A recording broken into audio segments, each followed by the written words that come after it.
menunjukkan sama saya, mengasih tahu sama saya bahwasanya dia dapat tawaran kapal Thailand lah. Ya. Terus? Jadi diceritakannya si Iwan ini langsung mungkin ngomong apa sama si Pandi, langsung AP si kapten, dikasihlah nomor si kapten sama si Pandi. Jadi si kapten berhubungan sama si Pandi, ditanya kapten. Kaptennya bernama si Holland. Pak Samosir itu aja. Pak Samosir. Ini banyak Batak nih terlibat nih. Ya, terus? Pak Asiolan. Ya. Terus Pak Asiolan mengontaklah si Pandi, menanyakan berkas-berkas si Pandi, apa-apa aja yang ada. Kata si Pandi, buku pelautnya mati sama surat apanya nggak tahu. Itu disuruh si Holland itu urus katanya. Jadi saya bantulah anak saya bawalah anak saya pergi mengurus itunya, buku paspornya. Jadi sama kapten kapal belum pernah ketemu pada saat itu ya? Belum. Ya ini sangat penting ini. Sama kapten kapal belum kenal pun belum. Dia baru kenal sama agen, yaitu ya oke, terus itu bulan April ya? Iya, bulan April 2025. Ya itu sangat dari segi oke, terus? Terus dibilangnya ya saya urus cap katanya. Tapi saya urus dulu cap, ya katanya. Nah, tempo entah seminggu entah berapa hari.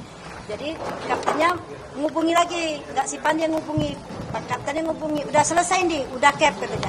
Ya udah berkas-berkas dikasihnya lah, itu kontrak kerjanya. Saya pun tak tahu entah melalui apa kontrak kerja katanya dari HP. Dikasihnya lah, dibuatlah bikin si Pandi, di situ ditulislah. Nah, ditanya si Pandi kapalnya kapal apa cap? Kapalnya kapal kargo. Nah baru nanya, Kak, jadi masih tanya kapal apa? Iya, kapalnya Ya, kapal apa? kapal apa? Nah, itu sangat, itu kelihatan nanti jelas dari ada yang nggak konspirasi. Ya, terus? Kapalnya kapal kargo katanya. Nah, berapa cap katanya? 2000 $2,000 saya dengar gitulah dibilangnya sama saya. Jadi ya udahlah cap katanya. Kalau memang itu berkas-berkas saya pun udah selesai katanya. Itulah terus jadi si Pak Iwan ini Agen. Pak Iwan ini agennya ini meminta uang cas sama si Pandi. Komisi lah, komisi agen. Sebesar 2,5 juta. Ya. Nah, makanya dikasihnya berhubungan sama si kapten. Ya. Jadi waktu pemberangkatan si Pandi minta sama saya uangnya 2,5 juta. Jadi malah ibu yang banyak menalangin. Iya. Oke. Nah, jadi tapi si kapten nelpon si Pandi. Pandi, uang casnya nggak usah kasih sama si Iwan dulu, sama saya aja ngasihnya. Jadi pemberangkatan itulah dikasih si Pandi di dalam mobil. Oke, jadi katanya berangkat tanggal 1 Mei 2025, ibu ngantar anak ibu ke rumahnya kapten. Iya, saya ikut antar. Saya tanya, Pandi udah lama kenal sama kapten? Belum, Mak. Baru inilah mau kenalannya, mau pergi inilah kenalannya. Pada saat berangkat baru kenalan secara fisik ya? Iya. Tanggal 1 Mei 2025 ya? Iya, itu. Ya, isi ada tadi. Jadi ibu ngantarkan anak ibu karena mau berangkat kerja, keluar naik kapal, ibu antar si anak ibu ke rumahnya si kapten tanggal 1 Mei. Itu pertama kali ibu ketemu kapten dan itu pertama kali anak ibu ketemu kapten. Iya, saya serahkan anak saya sama kapten, saya salaman sama kapten, sama istrinya. Saya tanya kaptennya, udah lama kenalkan Pandi Cap, inilah Bu, baru inilah kita kenalan. Kapten udah lama kerja di luar, entah saya yang salah dengar, dibilangnya sekitar 3 bulan. Kalau kayak gitu Cap, saya titip Pandi ya Cap. Saya titip Pandi Cap, kalau Pandi nakal-nakal Cap, gembleng aja Cap, anggaplah Pandi ini Cap seperti anak Cap ya Cap. Ya Bu, doakan kami ya Bu ya, supaya berhasil. Saya tak tahu doa itu apa, berhasil itu apa. Itulah saya bilang, Pandi hati-hati anak ya, kalau udah sampai nanti ke Thailand, bel mama mak, nah iya mak katanya. Jadi surat-surat kontrak kerjanya kirim aja sama mama, kalau ada apa-apa nanti mama tahu, ya mak. Ini surat kontrak kerjanya mak ya, kalau ada apa-apa tuntut aja mak perusahaannya. Dibilangnya kayak gitu Pak. Jadi terdengarlah dia tertangkap. Kayak mana perasaan saya Pak? Tanggal 1 Mei 2025 berangkatlah ke Thailand. Yang ibu antar, uang ibu antar ke depan rumah si kapten dan disitulah sekaligus perpisahan selamat jalan gitu ya. Saya dari segi data kami baca semua di BAP di sini. Tanggal 2 nyampe dari Thailand itu tanggal 2 Mei sampai 12 Mei 2025 menginap dulu di hotel menunggu kapal siap ya. 2 Mei sampai 12 Mei 2025 menginap di hotel ya. Kemudian 13 Mei lah mulai, nah ingat ini sangat penting, 13 Mei lah 2025 lah mulai si Pandi ini sama rombongan kapten ini masuk ke kapal untuk mulai bekerja. Ya disitulah mulai berlayar lah mulai, ya kan?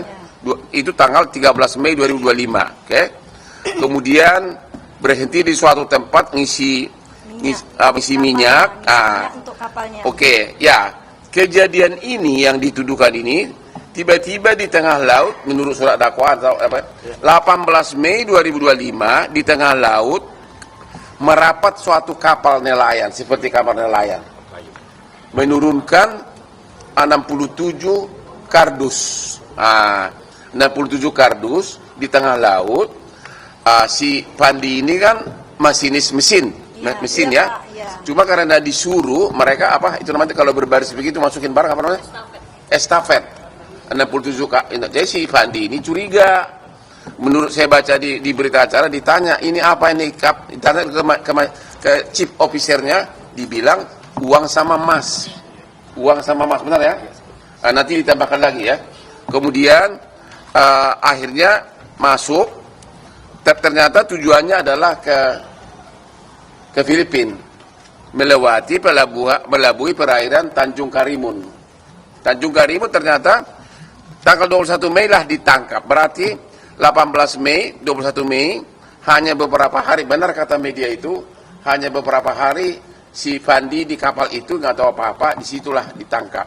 Mungkin itu penjelasannya. Di tanggal 21 Mei ditangkap oleh Bea Cukai Indonesia ya, dan Angkatan Laut ya. Tujuannya ke Filipina, dia juga nggak tahu kemana. Ya, mungkin selanjutnya saya serahkan kepada Pak Sirait penjelasan lebih lanjut gimana sama persidangannya gimana. Coba silakan Pak. Baik, terima kasih. Di dalam persidangan Ya. baik saksi ahli yang dihadirkan oleh JPU semua tidak ada memang menyangkut proses daripada pengenaan kepada klien kami, saudara Pandi. Tetapi di dalam BAP memang ada di situ karena tidak didampingi waktu itu mungkin prodeo, kami nggak tahu. Ya biasalah pengacara yang dituntut penyidik. Iya. Ya pengacara rekanan lah. Di Jakarta kami nggak tahu. Jadi setelah di Batam kami pelajari. Nah, secara kronologisnya bukti fakta di persidangan memang apa yang dijelaskan oleh ibunya tadi sama seperti itu, bahwa memang ada ditanya ketika dimasukkan itu barang ke dalam kapal Dari kapal nelayan ya? Iya, kapal nelayan di tengah laut, dan itu ditanya saudara klien kami bahwa apa itu cap, bilang dengan Pak Samosil, jangan ditanya dengan si Pak Pong, ini nanti saya sebut namanya, itu orang Thailand, Mr. Pong. Itu uang dan emas dan uang. Setelah berlayar beberapa lama, bendera diturunkan. Nah, ditanya klien kita lagi, kenapa bendera diturunkan? Kan bendera kapal tidak boleh diturunkan. Nah, udah nggak usah. Ternyata mereka mau Filipina, terjadi mungkin kesalahpahaman gimana membelok arah ke Aceh. Tapi di perairan daripada Batam dan balik ke Karimun, disitulah dilakukan penangkapan. Ini kapal nasionalnya Thailand ya? Thailand. Kapal tanker ya? Tanker. Okay. Dragon namanya. Neo Dragon. Sea Dragon. Sea Dragon. Sea Dragon. Ya. Nah, perusahaan. Nah, itu maka setelah itu mereka ditangkap pada tanggal 21 itu. Di dalam kapal ditangkap 5 Indonesia, 2 orang Thailand. 2 orang Thailand. Iya. 2 orang Thailand, 4 Indonesia. 4 Indonesia ya? 2 Thailand. Apakah di persidangan milik siapa itu narkoba di persidangan gimana? Dan tujuannya, saya baca di BAP, saya baca di surat tuntutan tidak ada kata-kata kepada siapa mau diantar. Iya. Penerimanya nggak ada. Sampai kita persidangan bukti saksi tidak ada, tapi menyatakan itu milik daripada Mr. Tan. Memakai nama Mr. Tan yang pemilik entah di hutan mana. Kita begitu? nggak tahu apakah itu anonim, mungkin orang yang biasa Ya. di dalam ini DPO dia. Ya. Nah, itu dia milik. Tapi tidak tahu arah kemana, bahkan di dalam BAP maupun di persidangan tidak sampai ke sana. Kami tanyakan, tidak ada yang bisa jawab. Jaksa pun tidak tahu ini diantar kemana. Iya. Hanya tujuannya Filipina begitu ya. Iya. Jadi Iya. Sekarang didakwa semua yang 2 Thailand, 4 Indonesia ya? Iya, Semua hukuman mati. hukuman mati, tuntutan mati. Oke. Sesuai dengan tuntutan jaksa yang ada. Apa alasan kenapa sampai si Pandi ini ikut hukuman mati? Bapak sebagai pengacara di persidangan. Kalau kami lihat, mungkin kalau secara yuridisnya tidak tepat sebenarnya itu dia, karena dia apalagi dengan undang-undang pelayaran yang di tahun 2000 nomor 15 itu, anak buah kapal itu kan tidak mengetahui apapun kejadian di kapal gitu. Ya. Saya tidak tahu kemana arah pemikiran daripada JPU kita gitu, jaksanya, sehingga disamaratakan semua walaupun berbeda-beda fungsi ataupun kewenangan daripada anak buah kapal. Menurut Anda di persidangan ada kemungkinan besar nggak bahwa memang nahoda tahu itu? Nahoda tahu isinya itu nahodanya? Kalau sesuai persidangan, yang jelas yang tahu ada 3. Ya. 1 orang Thailand, Mr. Pong, 2 Samosir, dan wakil kapten. Ya. Mereka yang tahu. Mereka tahu. Sesuai di persidangan dan saksi mahkota kan saling menyaksikan mereka. Di dalam BAP dalam bukti persidangan itu. Saya baca di BAP katanya si anak ibu ini waktu sesudah 67 bungkus ini masuk kapal nanya itu apa, kata si kapten katanya itu uang dan emas. Iya, itu. Itu di persidangan pengakuan dari si Pandi bahwa dia pernah menanyakan itu ke kapten, diakui kapten nggak? Diakui, pada saat sidang diakui. Tuh, hanya dari situ aja sudah jelas. Diakui. Artinya pada saat barang narkoba itu masuk dibantu masukin karena memang ya kan perintah dari kapten. Sesudah masuk si Pandi ini nanya ke kapten, ini barang apa? Karena dia curiga jangan-jangan ini bom. Kalau nggak salah begitu bom, ya. iya. Bahkan ada jangan-jangan ini bom. Iya, itu bahasa. Oh, si kapten bilang itu uang dan emas. Dan itu diakui oleh si kapten di persidangan ya. Di persidangan. Dari situ sudah merupakan fakta yang jelas bahwa memang si Pandi ini tidak tahu apa isi 67 itu karena si kapten mengakui.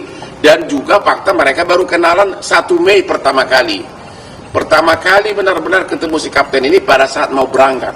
Ya kan? Iya. 1 Mei ya? Iya. Sebelumnya kan hanya melalui agen. Yang ibu antar ke depan rumahnya si kapten. Iya. Jadi tidak ada konspirasinya, niat jahatnya, mensreanya di mana gitu loh. Itu kira-kira. Iya. Tidak ada mensreanya. Ada niatnya untuk ikut itu, tidak mengetahui apa yang taunya untuk tanker minyak. Hanya kapal pengangkut minyak begitu, Iya. ya. Apalagi mau ditambahkan silakan Pak dari Pak tim Panitra, tim pengacara. Ada. Saya rasa ada. Intinya sudah cukup. Jadi sudah jelas ada 2 dari segi hukum fakta yang sangat dominan yang bisa dipakai bahwa memang seharusnya tidak pantas dijatuhkan hukuman mati terhadap si Pandi. Yang pertama, ya baru kenal pertama kali kapten ini pada saat mau berangkat ke pelabuhan ya. Naik pesawat ya. Naik pesawat ke Thailand. Ke Thailand yaitu tanggal 1 Mei. Itu pertama kali ketemu si kapten ini yang namanya Pak Samosir ya. Ya, itu pertama kali. Itu fakta ya. Fakta kedua adalah bahwa si Pandi ini tidak tahu 67 itu yang dimasukkan oleh kapal seolah-olah kapal mirip kapal nelayan di tengah laut. Si Pandi ini bertanya kepada si kapten, itu apa ya kan? Apa? Dia rada curiga. Ya, rada curiga. Ya, dijawab bahwa itu adalah emas dan uang. Dan itu oleh si Pandi dijelaskan waktu pemeriksaan di persidangan, diakui oleh si kapten. Semua ngaku. Semua ngakuin. Ya, semua ngaku. Semua ngakui bahwa memang si Pandi bertanya, Iya. ini apa gitu loh. Si Ya, Richard, si Leo semua ngakui. semua ngakui apa Bu? Silakan Bu. Karena Ibu hadir di persidangan. Semua mengakui bahwa si Pandi memang ada bertanya sama kapten. Paginya ditanya si Pandi sama kapten. Udah malam si Pandi bilang sama kawan-kawannya, ini barang apa ini bang? Tak betul lagi ini barang, pasti bom ini. Apa nih? Masa nggak curiga ini pasti bom? Mari kita tanya sama kapten. Udah nih katanya. Nah, itu makanya Pandinya enak juga. Paginya didatangi Pandi si kapten. Cap, barang apa itu Cap? Ayo kita periksa, diajak Pandi, kaptennya meriksa. Ayo kita periksa Cap, barang itu Cap. Enggak itu uang sama emas, kata si kapten. Nah, Jadi si Pandi bertanya 2 kali, pertama kan paginya. Iya, pertama kan malam itu waktu disuruh Malam ngangkat. tanggal 13 ya. Malamnya disuruh ngangkat. Jadi begitu diangkat si Pandi barang tuh, Pandi udah curiga, udah merasa nggak enak hatinya. Dibilangnya sama-sama yang mengangkat juga kawannya saya. Apa barang apa ini bang katanya? Ya enak perasaanku ini tak betul lagi nih, pasti bom. Masa kalian nggak curiga dengan barang ini? Dibilang si Pandi. Karena di tengah laut disuruh kapten, Iya. anak buahnya disuruh estafet masuk pindahin barang dari kapal nelayan ke kapal mereka. Dan nggak mungkin nolak dong kalau kapten menyuruh kan? Ya itu posisinya si Pandi lagi jaga. Lagi jaga apa? Iya, lagi jaga dia posisi dia. Ada gilir-giliran orang dia. Tiket Oh, apa? iya, Dia iya. mesin ya? Iya mesin. Oke. Jaga. Jadi dari situ dia udah curiga. Iya. Terus kepada sesama kru pun dia udah bertanya Iya, terus iya. ini. Baru kemudian dia ulang lagi besoknya Iya. tanggal 14 Iya, tanya didatangi. kepada Didatanginya sama kaptennya. didatangin khusus kapten bertanya, Ayo kita periksa itu barang Cap. Nah, kaptennya nggak mau. kaptennya bilang enggak di itu emas sama uang bukan bom, itu emas sama uang, dibilang kaptennya. Ternyata akhirnya hukuman mati. Apa himbauan ibu kepada jaksa, terutama kepada Bapak Jaksa Agung, karena walaupun surat tuntutan sudah masuk, demi keadilan bisa aja dirubah, ya kan? Ya, atau apa himbauan ibu ke majelis hakim? Apa himbauan ibu kepada Bapak Presiden Prabowo? Silakan Bu. Ibu silakan curahkan perasaan, menangis pun silakan Bu. Harapan saya, anak saya mohon dibebaskanlah kepada Ibu Ketua Hakim, kepada Bapak Jaksa, kepada Bapak Presiden, tolonglah bantu anak saya. Karena anak saya pun tidak tahu barang itu apa isinya, tidak tahu. Kalau dia tahu mana mungkin dia mau ikut, dibilangnya kalau aku tahu ini ya Cap, aku tak akan berani pergi. Mana mungkin aku mau katanya. Jadi kau harus bertanggung jawab Cap dengan diriku ini Cap. Sampai sejauh ini kalian bawa aku nggak tahu mau. Orang tua aku menyerahi sama kau Cap, bagus-bagus Cap. Ternyata kayak gini kau buat aku, kata anak saya. Jadi harapan saya dengan keterangan anak saya bahwasanya anak saya tidak terlibat, saya bermohon sama Bapak Presiden.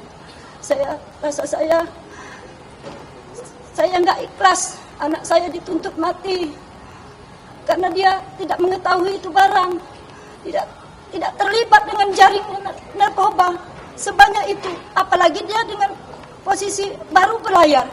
Baru berlayar dan baru kenal kapten. Iya, baru kenal kapten. Nah, jadi di mana salahnya? Makanya saya nggak terima anak saya. Dialah harapan kami, dialah kebanggaan keluarga, dialah tulang punggung kami. Cita-citanya terlalu berat sama adiknya, terlalu tinggi sama adiknya. Bahkan adiknya pun ditanggunginya. Gaji dia pun 2,5 juta sebelum naik kapal Thailand pun dikirimnya sama saya untuk bantu adik-adiknya sekolah. Jadi saya nggak terima anak saya begitu berat tuntutannya, sementara anak saya pun tidak tahu mengetahui apa-apa. Saya nggak mau anak saya dihukum mati, biarlah saya yang gantinya. Saya nggak ikhlas, saya rela, saya ikhlas saya demi anak saya. Anak saya tidak tahu menahu, saya membesarinya hasil uang nelayan Pak. Bapaknya bekerja dengan hasil uang nelayan, bukan hasil uang narkoba. Kami pun tidak ada terlibat, keluarga tidak ada terlibat dengan jaringan narkoba. Boleh ditanya Pak sama masyarakat kampung saya, kayak mana kelakuan anak saya di kampung itu. Boleh ditanya Pak. Tidak ada anak saya mengikuti jaringan narkoba sebanyak itu Pak. Makanya saya bermohon dengan Bapak Presiden, Bapak Prabowo, tolonglah bantu saya. Saya orang yang tak punya, orang susah. Kemana lagi saya minta tolong, kecuali sama beliau. Hanya dialah harapan saya satu-satunya kepada Ibu Hakim. Saya mohon, anak saya tidak bersalah, tidak mengetahui itu barang. Jadi macam mana lagi saya mau mengapahi anak saya pun tak tahu lagi kata-kata apa lagi mau saya bilang. Terima kasih Bu. Bapak ada ucapan, Bapak kandung dari terdakwa? Ada mau ngomong apa, silakan. Assalamualaikum warahmatullahi wabarakatuh. Misi saya sebagai orang tua Pandi, terdakwa Pandi Ramadan, Saya bermohon kepada Bapak Presiden, tolonglah anak saya dibebaskan. Anak saya tidak tahu apa-apa. Dia dijebak itu Bapak Presiden. Sekali lagi lah Bapak Presiden, mohon kepada Bapak Presiden, tolonglah bebaskan anak saya. Dialah satu-satu tulang punggung kami, tulang punggung keluarga untuk cari makan kami. Dialah yang membantu saya, Bapak Presiden. Dan dia masih ada adik-adik untuk disekolahkannya. Oke, jadi itulah tangisan dari bapak dan ibu ini yang memang baru beberapa hari, kaptennya pun baru kenal, dan narkobanya hampir 2 ton. Hampir 2 ton, jadi kalau itu mungkin cuma 1 kilogram, bisa dimaklumi lah, ini hampir 2 ton. Jadi ini permainan kelas berat, bahkan kapalnya pun kapal berbendera Thailand, bukan Indonesia. Ya, dia pertama kali ketemu pada saat berangkat 1 Mei 2025. Jadi melanjutkan dari himbauan dari orang tua kandung dari si calon dihukum mati ini, saya pun sangat menghimbau kepada Bapak Jaksa Agung agar tolong diturunkan tim untuk mengeksaminasi apakah, karena apapun namanya surat tuntutan pun bisa dicabut kok demi keadilan, kenapa enggak? Demikian juga kepada majelis hakim di Pengadilan Negeri Batam dan juga nanti Ketua Pengadilan Tinggi Kepri agar benar-benar mendengarkan tangis dari orang tua korban fitnahan ini. Dan yang terakhir kepada Bapak Prabowo Subianto, saya kenal Bapak adalah kliennya Hotman Paris selama 25 tahun, ya. Bapak tahu saya tidak pernah mengejar kepopuleran karena memang saya sudah populer. Klien Bapak klien saya sebagai klien saya 25 tahun dan adikmu Hasim, saya terpanggil untuk menemani Bapak Ibu ini karena juga saya melihat video dari Bapak Presiden beberapa hari lalu. Bapak Presiden berjanji akan mencegah terjadinya miscarriage of justice. Itulah istilah dari Pak Prabowo, itu miscarriage of justice, artinya penyalahgunaan kewenangan untuk keadilan, kesalahan dalam penegakan keadilan. Pak Prabowo berjanji akan mencegah adanya miscarriage of justice di negeri ini, dan inilah bukti pertama. Dan saya yakin Bapak Prabowo, 290 juta penduduk Indonesia mendukung ibu ini. Ya, benar ya, Pak? 290 juta penduduk Indonesia kemungkinan besar, saya yakin, ikut menghimbau kepada Bapak Prabowo agar mempergunakan kewenangannya untuk mencegah anak ibu ini masuk ke tiang gantungan. Terima kasih Bapak Prabowo. Ada pertanyaan, silakan. Ya, Pak, mungkin boleh disampaikan. Siapa namanya? Namamu siapa? Gerald dari Tribun. Oke. Gerald Tribun, silakan. Ya, Bang, mungkin boleh disampaikan dalam persidangan kemarin itu yang memberatkan akhirnya Pandi ini ikut dituntut mati, apa sih sebenarnya kalau dari fakta persidangan kemarin? Boleh disampaikan dulu? Secara fakta yang memberatkan sih hanya turut serta, artinya mereka menganggap di pasal itu kolektif kolegial, gitu. Artinya mupakatan jahat, itu saja. Dari segi lain tidak. Nah, karena memang di kapal itu udah ikut seolah-olah bersama-sama, berkolaborasi untuk melakukan kejahatan itu. Itu aja sudut pandang daripada jaksa. Artinya dianggap sebagai jaringan juga gitu ya? Iya. Dan jangan heran dalam setiap dalam BAP itu sering dalam berbagai kasus terdakwa itu membuat pengakuan yang dia tidak mengerti. Ya, sering dalam berbagai kasus terdakwa itu atau tersangka itu membuat pengakuan yang dia sendiri tidak ngerti. Ya, saya melihat di dalam BAP-nya ada pengakuan udah istilah hukum yang saya nggak yakin Fandi ngerti itu. Pakai istilah hukum, pakai istilah apakah saudara melakukan permufakatan jahat. Mana ngerti seorang ABK apa itu permufakatan jahat? Itu sudah biasa itu bahwa dalam BAP seseorang akhirnya mengatakan ya sesuai dengan pertanyaan penyidik, ya itu sudah saya alami dalam ratusan kasus. Ya artinya apapun isi BAP bukan itu yang jadi patokan. Tapi dari segi ini 2 ton narkoba, ya baru kenal kapten 1 Mei 2025, berangkat 2 Mei, ya habis itu baru nginap di hotel dulu, baru tanggal 13 Mei berangkat naik kapal, 18 di tengah laut kapal yang lain masuk yang semua adalah orang Thailand, semuanya ada orang Thailand. Ini orang ngerti juga Thailand nggak kan? Kaptennya aja baru kenal. Dari situ sudah jelas bahwa secara logika hukum itu jelas-jelas tidak ada unsur, tidak terbukti unsur bahwa dia adalah pelaku. Silakan pertanyaan lagi. Ya, silakan dari mana? Coba. Oke.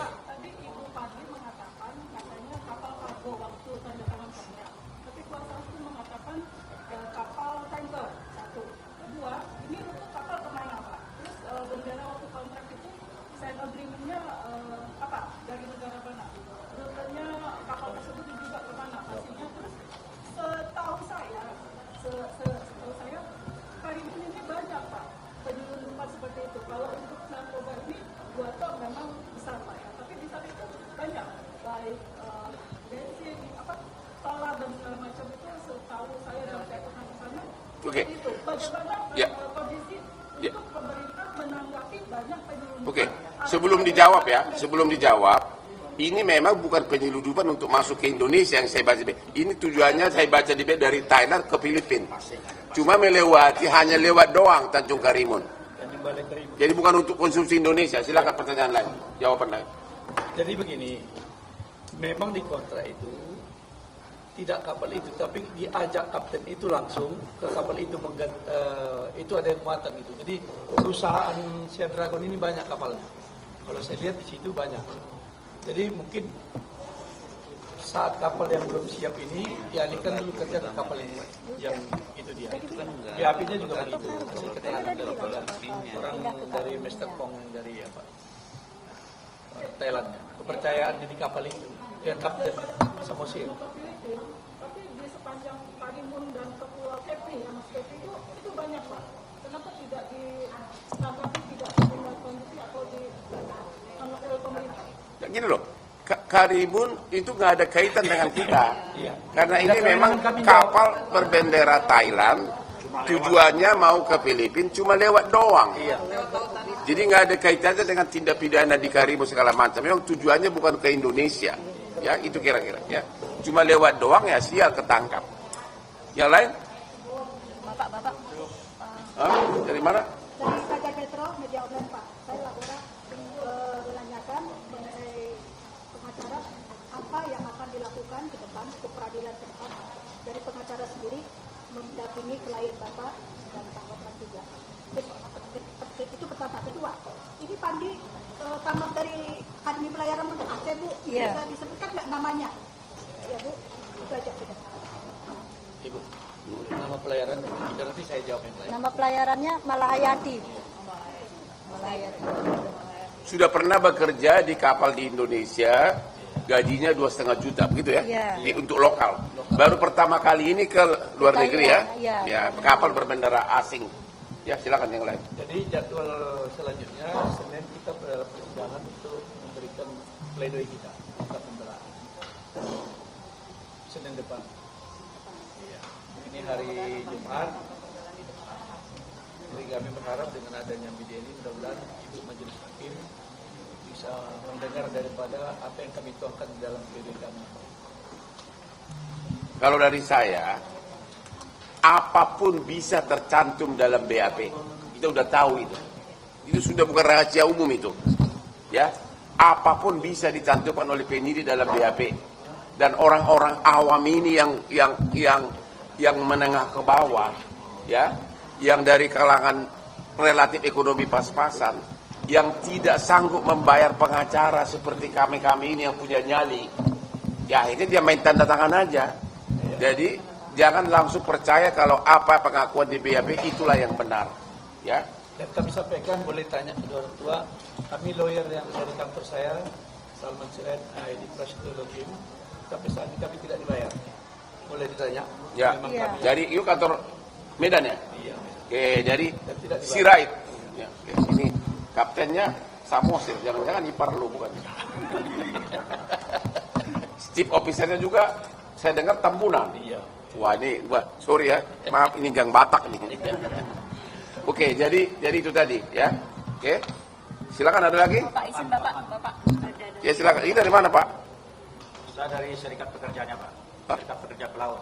Oh pelaut, oke silakan. Terima kasih Bang Adnan.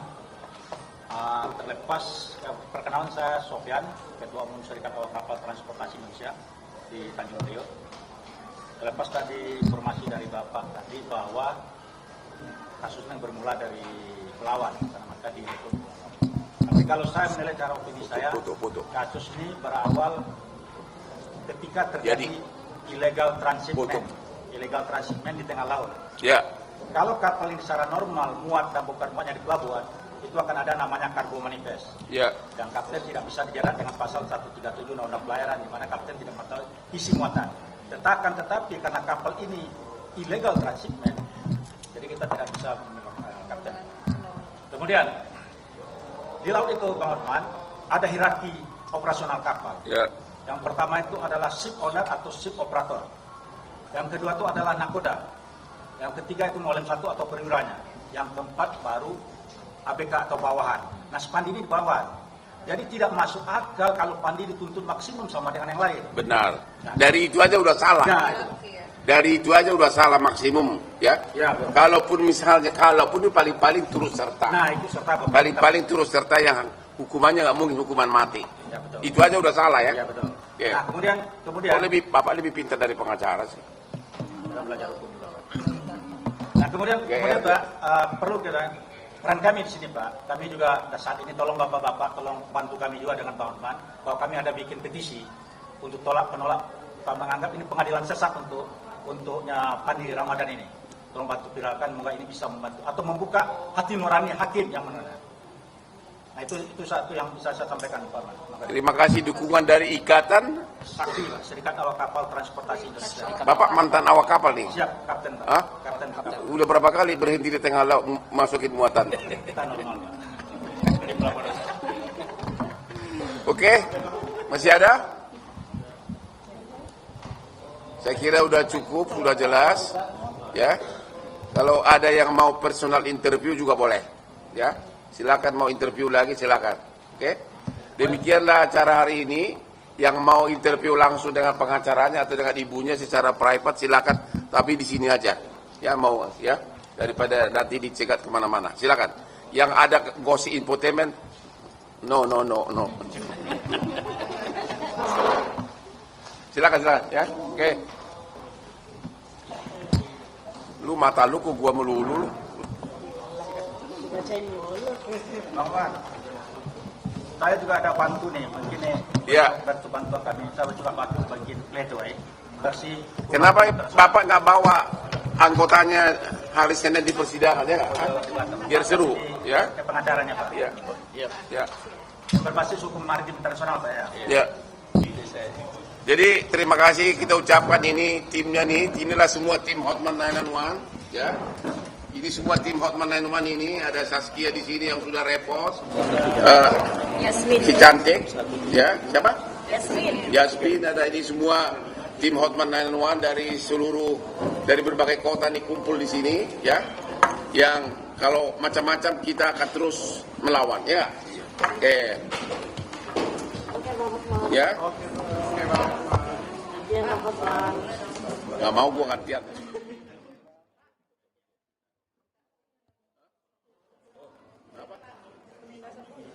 Apa? Mau konsultasi pribadi. Lu nanya gua atau nanya siapa sih?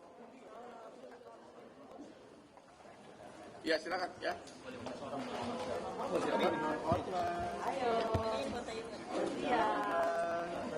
Bukan ya. Nanya gosip selebriti nih semuanya. Ya foto dulu kita. Foto. Bantu Yadi. Ya. Aku mau ngomong nih, ngomong. Ya, yuk. Yuk ngomong ya. Bikin video. Salam Hotman 911. Kami seluruh pengacara dari Hotman 911 dari berbagai kota siap memberikan bantuan kepada keluarga terdakwa Fandi yang di sini hadir orang tuanya yang dituntut hukuman mati oleh jaksa di Pengadilan Negeri Batam. Hotman 911 akan terus memantau dan memberikan bantuan maksimum bekerjasama dengan tim pengacara dari Medan, Pasirai dan Edi Prasetyo, ya. Salam Hotman 911. Dan program kami berikutnya adalah banyaknya kasus korban malah menjadi tersangka.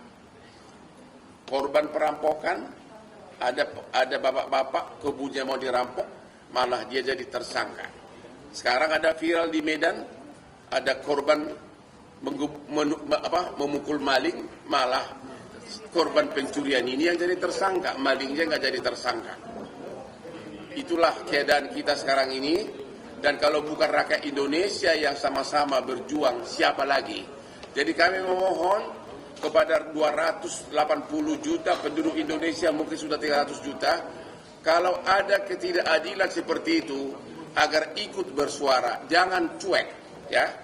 Seorang profesor hukum dari Harvard mengatakan, kalau kamu cuek, kalau kau tidak peduli kepada ketidakadilan, suatu saat kamu akan mengalami hal yang sama ketidakadilan, kamu tidak akan ada yang peduli sama kamu. Jadi 300 juta penduduk Indonesia mulailah aktif memberikan komen di berbagai Instagram, di akun, kalau ada ketidakadilan harus semua bicara, termasuk terima kasih kami ucapkan kepada ribuan bahkan jutaan fans Hotman Paris yang di akun Hotman Paris Official sudah hampir ada yang 1,5 juta orang ikut mendukung perjuangan ibu ini. Sekali lagi 300 juta penduduk Indonesia agar sama-sama peduli terhadap ketidakadilan. Juga kami menghimbau kepada Bapak Presiden Prabowo sesuai dengan janji Bapak akan menindak tegas, istilah Bapak memakai istilah miscarriage of justice, yaitu pelaksanaan penegakan hukum keadilan yang tidak benar, agar Bapak benar-benar membasmi habis miscarriage of justice. Kami percaya kepada Bapak Presiden. Salam Hotman 911. Gitu dong, salam gitu dong.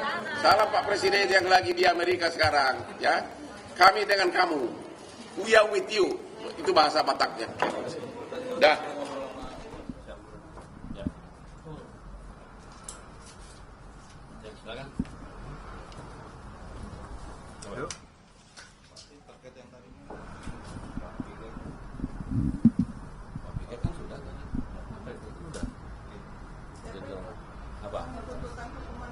Baik, terkait dengan adanya proses penegak hukum dalam perkara narkotika di Kejaksaan Negeri dan di Pengadilan Negeri Batam, memang pada tanggal 5 Februari 2026 kemarin telah dilakukan penuntutan dalam perkara narkotika sebanyak 6 tersangka.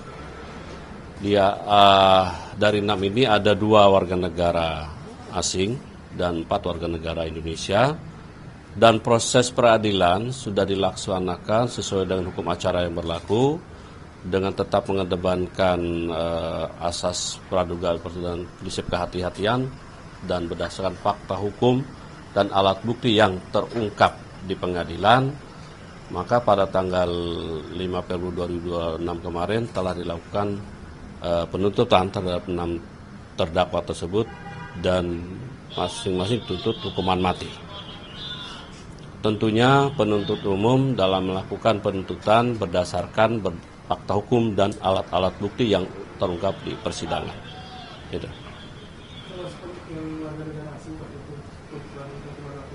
Ya, termasuk warga negara asing, 2 warga negara asing, inisial WP dan TL.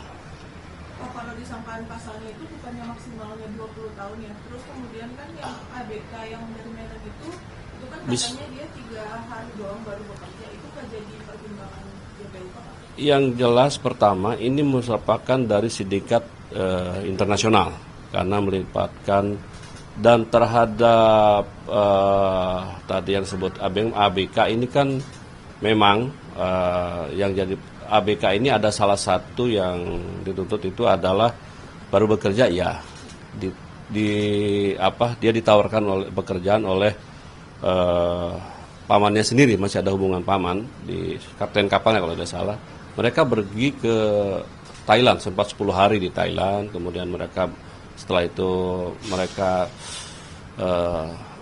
melakukan pekerjaan sana, setelah itu ada bersepakat mereka pergi menggunakan kapal Seabourn di sana, dan di sana kemudian mereka menyadari bahwa mereka menerima barang kurang lebih 67 paket, kalau di kilogram sekitar 2 ton, itu jenis sabu di tengah laut. Dan para terdakwa sadar dan mengetahui, termasuk yang ABK itu mengetahui bahwa barang itu adalah barang narkotika, dan itu disimpan sebagian ada di haluan kapal, sebagian lagi disembunyikan di bagian dekat mesin. Artinya menyadari dan menerima pembayaran juga yang bersangkutan. Jadi itu. Namun demikian bagaimana perannya kan nanti terkait dengan apakah peran masing-masing, nanti kan ada pledoi. Tentunya kita hormatin ada pledoi, nanti ada replik lagi, nanti ada juga pengadilan putusan. Nah, tentunya kami akan menghormati putusan pengadilan. Penegasan saja sehingga dalam tuntutannya dari jaksa melihat bahwa tidak ada hal yang meringankan dari para terdakwa ini, termasuk si ABK itu. Dengan dituntut maksimal, berarti ini kan karena kejahatan itu berarti kan sudah mempertimbangkan berbagai hal, termasuk karena yang penting bagi kita negara dalam ini komitmen melindungi warga negara dari bahaya narkotika. Ini kan hampir 2 ton loh, nggak main-main, dan itu melibatkan lintas negara. Ini kan kejahatan internasional sindikatnya, gitu aja. Ini disidangkan dalam ini kan proses ini kan dari masih KUHP yang lama, KUHP-nya, hukum acaranya ya, tapi undang-undang narkotika tersendiri gitu ya. Gitu. Kalau dari itu pengambilan segala itu berasal di Thailand, Asia Tenggara. Tapi blok mananya apa sedikit emas yang mana saya tidak terlalu ini. Yang jelas berasal dari Thailand. Tapi kalau dia tidak punya wewenang untuk melawan dan lain-lain, itu apakah akan jadi pertimbangan dari JPU juga Pak? Ya, nanti yang jelas kan nanti ada pledoi dari pihak pembelaan, dari pihak tersangka, silakan saja. Yang penting bagi kami fakta yang terungkap, penuntut umum berdasarkan fakta. Karena dia juga sadar, dia bisa menolak kok sebetulnya. Kan dia orang dewasa juga bisa menolak bahwa itu perbuatan apa, ibaratnya barang itu barang haram dan dilarang, kan bisa menolak kok. Itu bukan dari masa waktu dia bekerja ya Pak? Bekerjanya ya dia waktu dia sadar kok bahwa dia mengetahui kok barang itu, dan jenis informasi yang fakta terungkap menurut penuntut umum, fakta terungkap bahwa dia mengetahui bahwa orang itu sabu jenisnya, mengetahui kok dia. Terkait bekerja bahwa itu 3 hari, enggak 3 hari juga. Dari 13 Mei ketangkap 21 Mei kalau nggak salah. Iya ketangkap 21 Mei. Mereka berangkat sekitar 14 Mei. Berangkat. Menerima pembayaran 14 Mei. Terus cukup lama juga. Tapi dari pengakuan si ABK ini memang ditawarin pamannya untuk menjadi ABK mengangkut barang itu apa gimana pengakuan? Iya ditawarin. Kalau terungkap ditawarin untuk bekerja. Ya, bekerja di apa? Tapi ketika di dalam dia mengetahui ada bahwa itu mengangkut barang itu. Dia mengetahui bahwa kapal itu tidak mengangkut minyak, tapi mengangkut yang lain. Sehingga konteks dia mendapatkan keuntungan itu, keuntungan dari dia ikut terlibat dalam penjualan itu bukan sebatas pada dia bagian dari anak buah kapal yang dia bekerja itu tadi di awal. Yang jelas yang bersangkutan berdasarkan fakta sidang sudah terungkap bahwa menurut penuntut bahwa itu dia bekerja di perusahaan dan dia menerima pembayaran dan dia mengangkut termasuk barang dan menerima dan mengetahui bahwa barang itu barang haram, barang narkotika. Itu aja. Tidak ada. Dilakukan dengan penuh kesadaran. Namun demikian, nantinya silakan kepada kan baik terdakwa maupun penasihat hukumnya mempunyai hak untuk membela, ada pledoi. Nanti tanggal 23 Februari kita dengarkan, dan nanti juga kita jaksa masih ada kesempatan replik, nanti juga ada putusan, dan pertimbangan sepenuhnya ada pada majelis hakim. Yang jelas penuntut umum baik di proses penyidikan maupun sampai terakhir tetap melakukan proses hukum ini sesuai dengan prinsip kehati-hatian dan mengedepankan asas praduga tak bersalah, dan juga tetap menjunjung hak asasi manusia. Itu? Aduh aja. Nanti dulu, oke? Selesai? Baik. Terima kasih ya. Terima kasih, Pak. Ayo.